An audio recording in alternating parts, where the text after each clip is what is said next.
Hello and welcome to PhillyCAM and Friends, and a very, very dear friend that I'm meeting today, and very happy to welcome Chris Gardner. How are you, sir? I am absolutely fantastic, and I'm honored to be here with you, Ms. Hayes. Thank you. Chris Gardner, did you like Christopher most of the time, or Chris? Chris is fine, ma'am. Chris is fine. Yes, ma'am.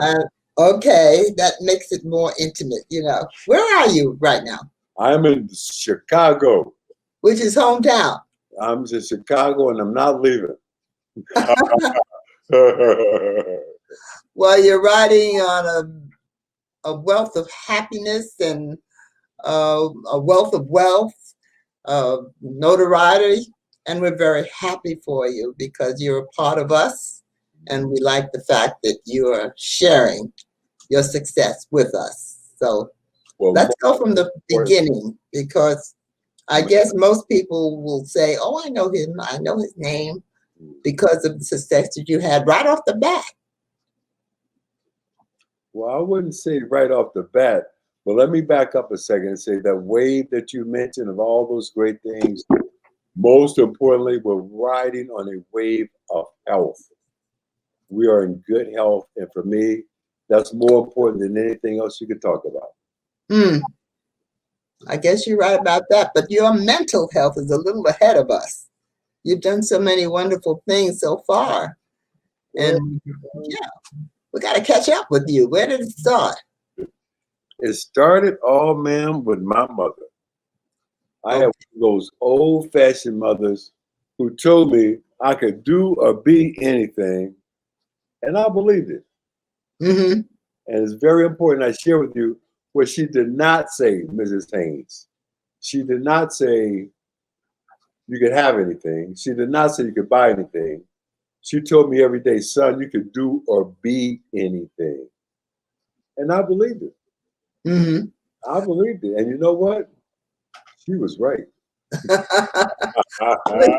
you know, you know our background, and you know that a lot of mothers tell their kids, "Oh, you can do anything you want to do," but it doesn't take. What was it about her saying that to you that made it take that you could write these magnificent words for us to follow? I believe everything that my mama ever told me because she was always right. Period. End of story. When mama said something, it was like, okay, that's the law. That's Mm-hmm. we're not gonna have a lot of discussion, negotiation, or compromise. When she said it, that was it.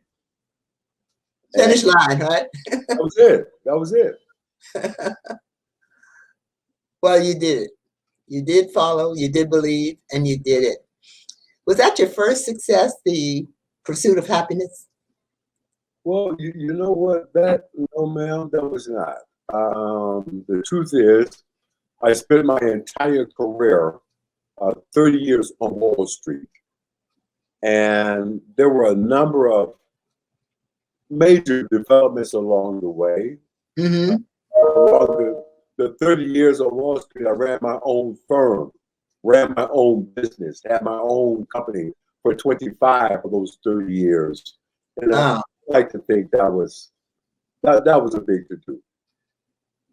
Well, it happened for you with that particular time, not just because you were already a literary figure of note, but because Will Smith took it up and made it a movie. And the combination of that just brought you right out, shroom, smack in front. Well, let me tell you something.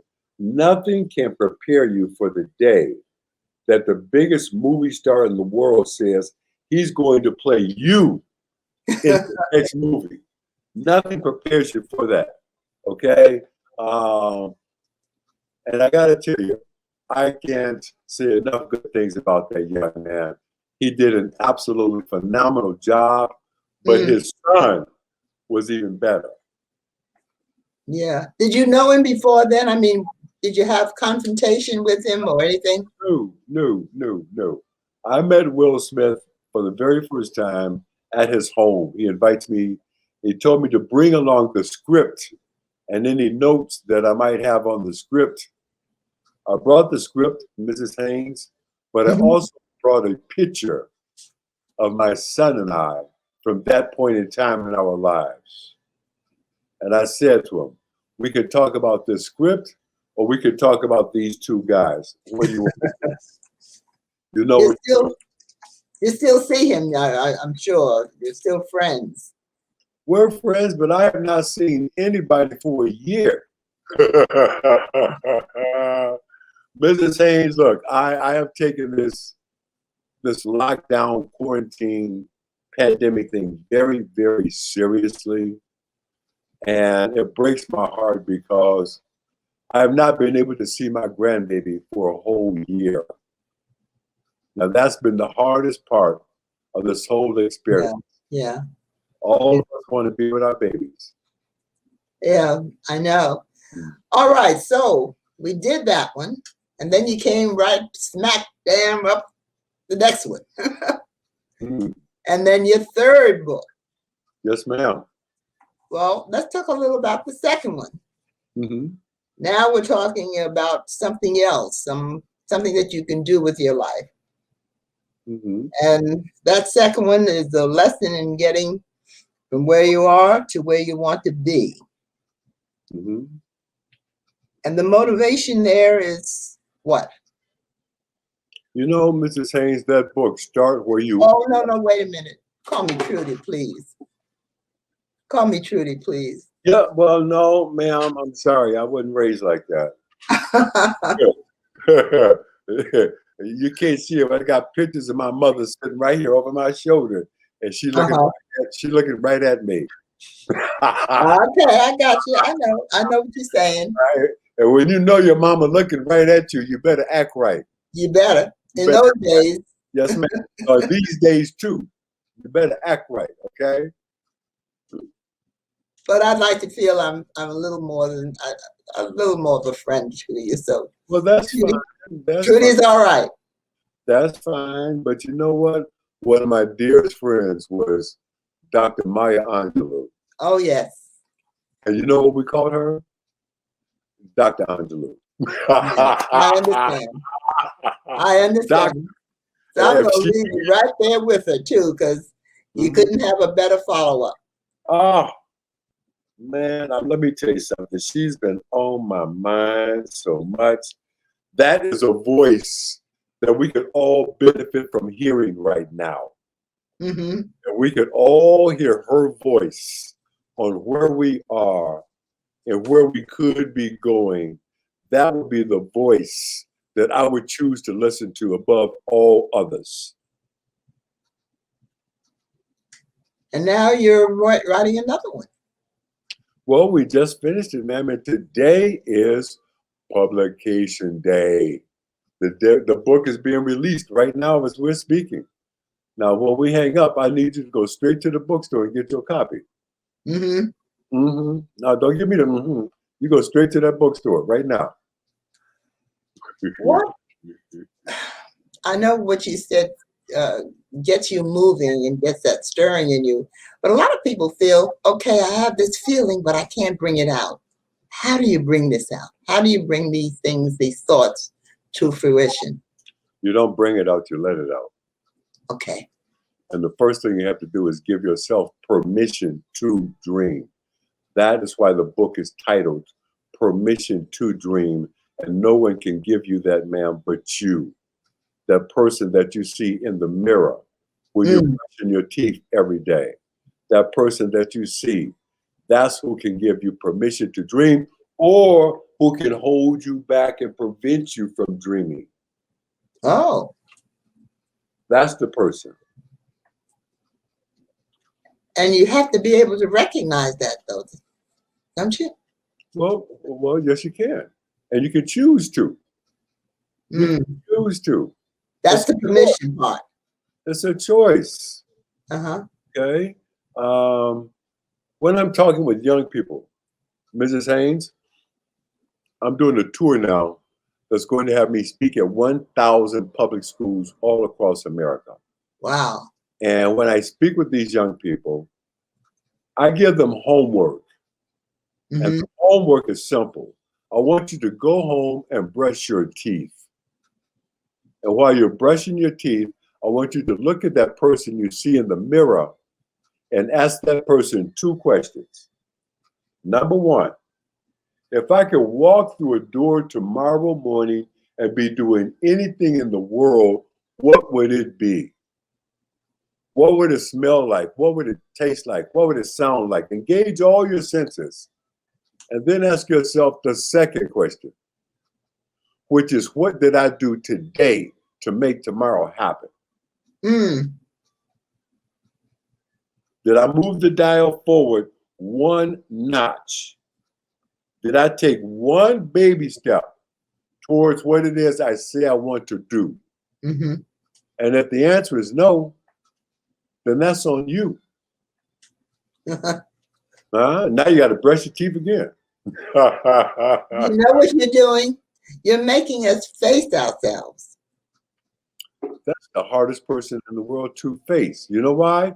Because that person that you face every day in the mirror, that person sees everything that you did. That person heard everything that you said you were going to do. And that person knows whether you did it or not. Uh-huh. In other words, you're being true to yourself. You got to be. And a lot of us aren't. We always look the other way or look behind somewhere else but to ourselves. Well, see, that's why we're giving up our power. When you claim it, you got the power. When you own it, you can't change something until you own it. Mm. Right? And you got that's that face in the mirror. Right. You got to own it. Right? When I was at the lowest point that I had been, living in the bathroom with my son, Mm-hmm. major difference between reality and the film, Mrs. Haynes. In the film, Jaden Smith plays my son as a 5-year-old. In reality, at this point in our journey, my son was 14 months old. Uh-huh. He was still in diapers. That changes everything. And every day in that train station, I had to look at myself in the mirror and wash my baby up. And I had to ask myself some very hard questions. Questions like, why did this happen? Why did that happen? What's going to happen next? But the hardest question, Mrs. Haynes, was, how did I get here? And the answer was, I drove here. Hmm. And the second I said that, Mrs. Haynes, I knew, well, if I drove here, then I could drive out of here. Mm-hmm. I had to own it. You can't change something till you own it. That's probably the hardest part, is to face yourself, to be truthful to yourself. Yes, ma'am. When we come back, we're going to talk about that energy that you were able to get by doing that. Yes, ma'am.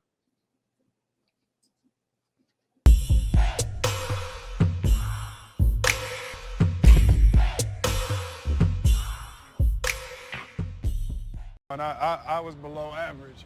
You know, so you'll probably ultimately rank somewhere around there, you know, so really, you'll excel at a lot of things, just not this. I don't want you out here shooting this ball around all day and night. All right. Okay? All right, go ahead.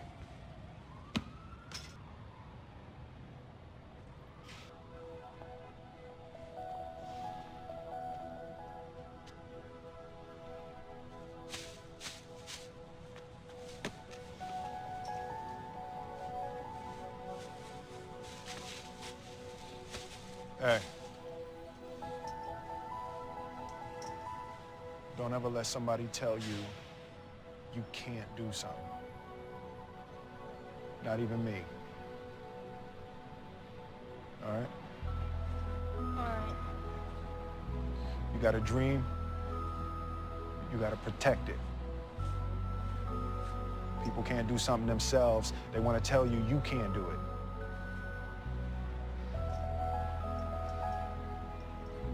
You want something, go get it. Period.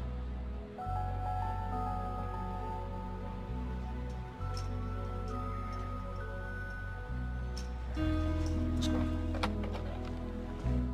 Sir, I was just looking at a couple of words that maybe you could help us to reckon with, like atomic time Mm. and Rolodex, or rap and Rolodex. Now, those are coming out of your books, I'm sure, and out of your thoughts. Maybe you could kind of break it down for us. Mrs. Haynes, everyone that knows me knows that I wear 2 watches. Okay? And some people will look at this one and say it's expensive. But this one right here, that one is priceless. This one was hers. Mm-hmm. The last Christmas present I gave the love of my life, our last Christmas together. Holly and I were together for 20 years. I now know the greatest honor I ever got in my life was I got the honor of being her primary caregiver for the last 4 years of her life, and we fought brain cancer. Mm. Some kind of a way, this tumor in her brain began to strangle her optic nerves, taking away her vision to the point that she could only see exactly 1/2 of what she was directly looking at. Mm-hmm. But some kind of a way, Mrs. Haynes, she could see the white numbers on the black face of this watch. She picked it out. I gave it to her on Christmas Day. She opened the box, she looked at it, she said, wow, it's got atomic time. And I was like, atomic time? Let me see that watch. I take one look at the watch and said, girl, that says automatic, not atomic. Okay. All right, you got me on that one. The point is, that's what time it was for us. We were engaged in a passionate pursuit to the nth degree. That's what I mean when I say it's atomic time in America. We are fighting to protect our health. We're fighting to protect our families. Some of us are fighting to protect our businesses and livelihoods. And some of us are fighting to protect our dreams. It's atomic time all over the world. You have found yourself and you have done a lot of things to bring us happiness, all of us. Where are you going again after this? Do you already plan, or do you have a marker that's going to take you somewhere else? My plan right now is to help create the next Chris Gardners. And I'm doing that by doing this tour that's going to have me speak in 1,000 public schools all across the country. I'm talking to high schools, middle schools, and upper level elementary schools. And I got to tell you, out of that group, Mrs. Haynes, the group that scares me is those elementary school students. Those 9-year-olds and 8-year-olds, you know why they scare me? Because they ask you big people's questions in little people's bodies. Is this pandemic holding you back in any way?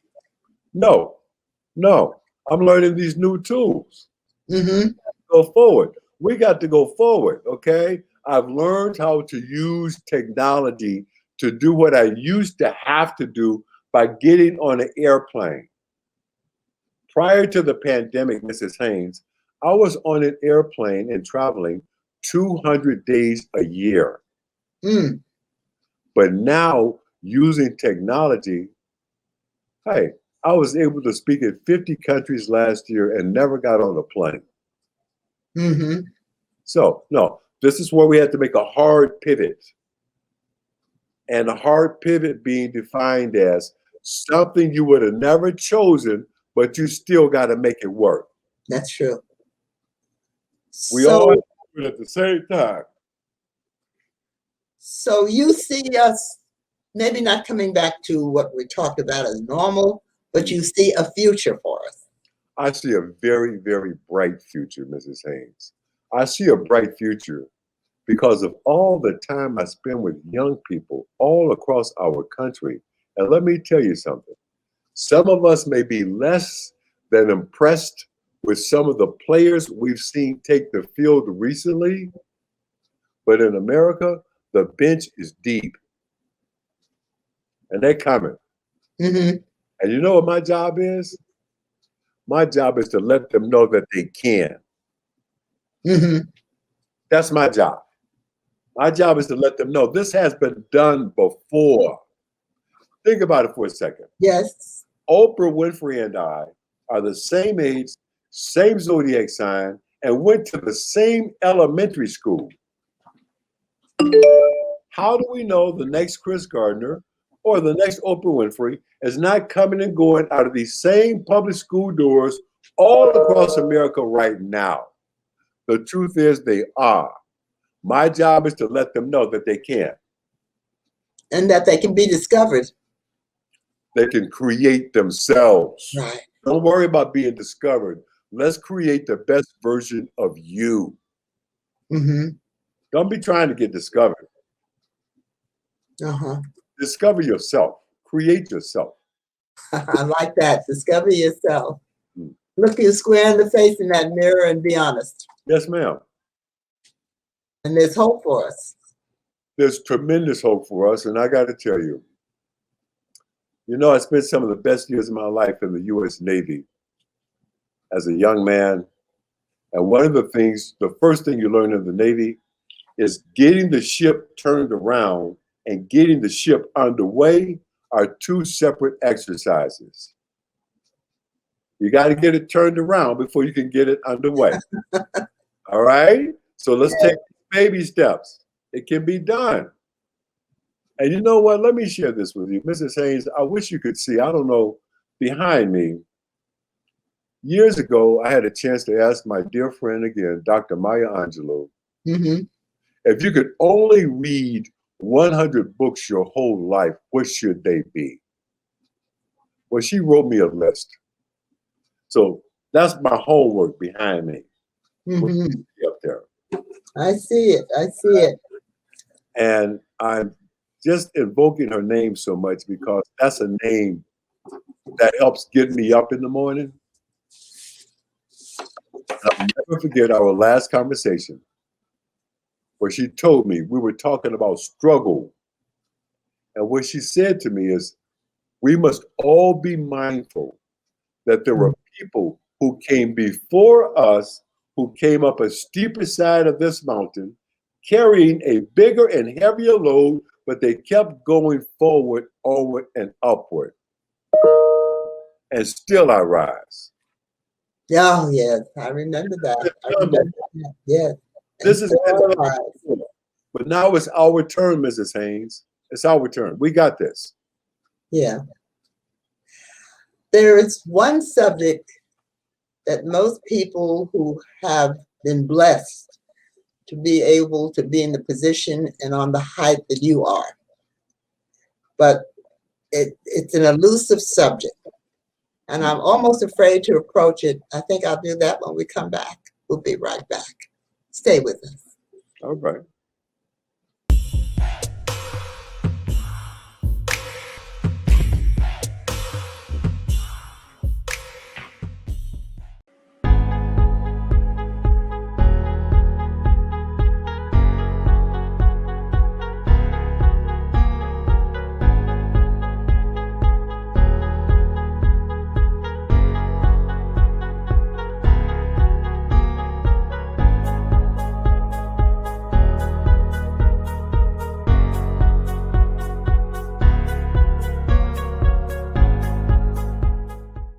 You have your happiness, I hope your happiness behind you, but this new one that you're putting out, let's clap for it. Let's say hallelujah for it. Permission to dream. It's blessed today, right? Oh, that's wonderful. Yes, ma'am. Ooh. And I left you by saying there was one subject that I don't know if it has been dealt with elaborately, secretly, or at all. But it surrounds us all, and that is death. How do we face that, Mr. Gardner? How do we come to grips with that? Because it's such a final note. Live now. Live now. Death is going to come. Don't wait on it. Live now. Okay? And you know what? I'm so glad you asked me that question. Let me tell you something. Of all the things that we learned in 2020, the one thing that we all learned that cannot be disputed, none of us knows how much time we got left on the clock. So live now. You'll be dead forever. Live now, baby. And that's why I'm giving you permission to dream. So whatever it is that you want to do it right now. The people that you want to know that you love them, let them know right now. The change that you want to see in your community, in your family, and in this country, start making those changes right now. And I'm giving you permission to do it. And let me say this, Mrs. Haynes, in all sincerity, with everything going on in this country right now, if you gave everybody permission to dream, we would probably all dream of the same thing. We will want to be able to be with our families and people that we love.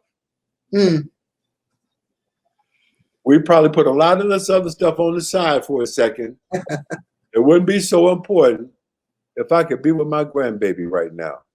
I understand. I understand. Mr. Garner, all the things I want to be with you right now. This has been a pleasure.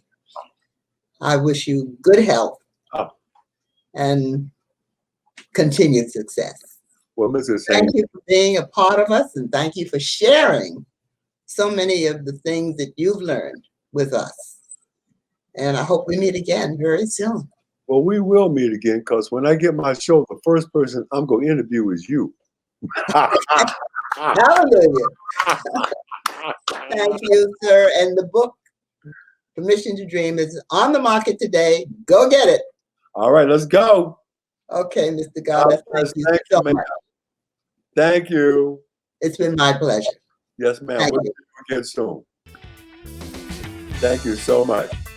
You have something to This say is a about huge experiment. Yeah. And you just have to know that this is a huge experiment. This is an experiment on a worldwide basis. And, you know, there are going to be some casualties in this experiment. Yeah, casualties of war.